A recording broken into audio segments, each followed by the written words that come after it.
السلام علیکم ګران دوستانو، په دې هیله چې ټول ګران ملګري به راته روغ او جوړ اوسئ. ګران ملګرو، زه مصطفی نوري ستاسو چوپړ کې یم، په دې هیله چې ویډیو تر پای پورې وګورئ. ګرانو ملګرو، زیاترو ملګرو پوښتنې لرلې، ویل مې چې موږ کله په د HTTP انجکټور کې کوم فایل ور اپلوډوو نه لیکيږي او یا هم له دوی څخه فایل ورک وي، چې کله واتساپ څخه یا هم له ټلګرام څخه فایل دی را ډاونلوډ کړي، نو دوی څخه فایل ورکېدی وي چې موږ دا فایل په کوم شکل ورته اپلوډ کړو.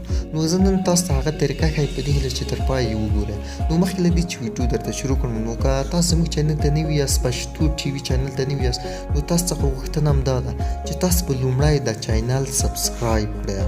دا سبسکرایب بټن چې کله اوکې کړه، بعد له دې څخه دا د ګنټې یا هم د زنګ علامه اوکې کړئ، دا به مال کړئ. دا هم چې کړله، نو زموږ ټول ویډیوګانې پر وخت تر تاسو پورې در رسېږي. زه راځم د ویډیو پر لور. نو دلته به لومړی د انجکټور فایل بخښنې سره سافټویر راخلاص کړو. دا هم چې کله راخلاص کړو، نو دلته به موږ صبر چې یو ځل راخلاص شي. نو دا چې کله م راخلاص کړه، دغه سر دغه ځای کې به کلیک وکړئ. دا هم ته کلیک چې وکړه، به د اول فایل اوکې کړئ. دا مو هم چې اوکې کړله، دلته زما میمري کارت نه چې چا میمري کارت چې حافظه کې وي، بیا تاسو معلومیږي چې تاسو څه شی ورته انتخاب کړي دي، چې حافظه وي که میمري کارت. نو زه اوس ما خپله میمري کارت نشته، زما حافظه ده، دا حافظه اوکې کومه. که تاسو کوم چا تاسو ته د واتساپ له طریقه لینک درته رالیږلی وي، نو تاسو به راشئ، لومړی به دلته اوس د واتساپ فولډر را پیدا کړئ. نو زه دلته واتساپ فولډر را پیدا کوم، دا هم د واتساپ فولډر ده. نو دا به اوکې کړئ. دلته به بیا میډیا په نوم دغه فولډر به را اوکې کړئ. دا هم چې کله اوکې کړله، دلته دغه فایل ته وګورئ.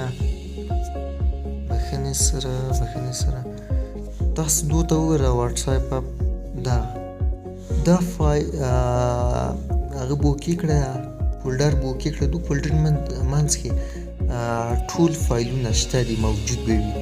نو که تاسو چې کوم چا تاسو ته د ټلګرام له طریقې را لېږلي وي، نو دلته به تاسو ټلګرام فولډر را پیدا کړئ. نو دلته زما د ټلګرام دا هم همغه شکل ده. دلته ټلګرام فولډر هم چې اوکې کړله، دلته به نو بیا دغه فولډر اوکې کړه، زما په اخر کې ده. دا هم چې اوکې کړله، دلته تاسو ته ټول فایلونه موجود وي. نو تاسو که وینئ دغه 3.1 ده، همداسې 5.0 بخښنې سره 1.5 ده، همداسې 2.9 ده او همداسې 2.5 ټول فایلونه دي.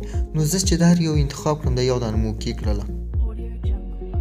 دا ده فایل دلته انتخاب شوله.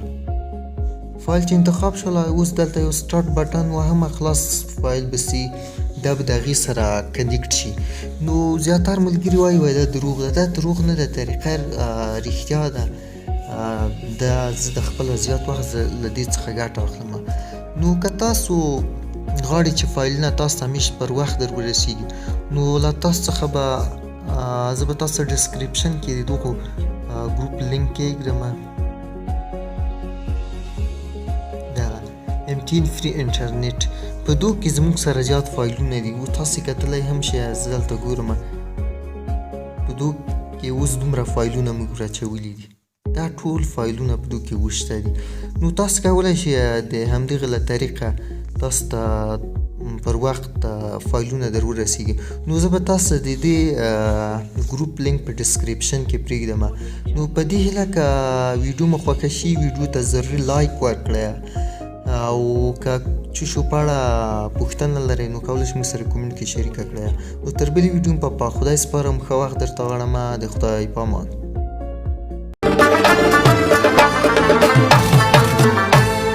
و مولا یو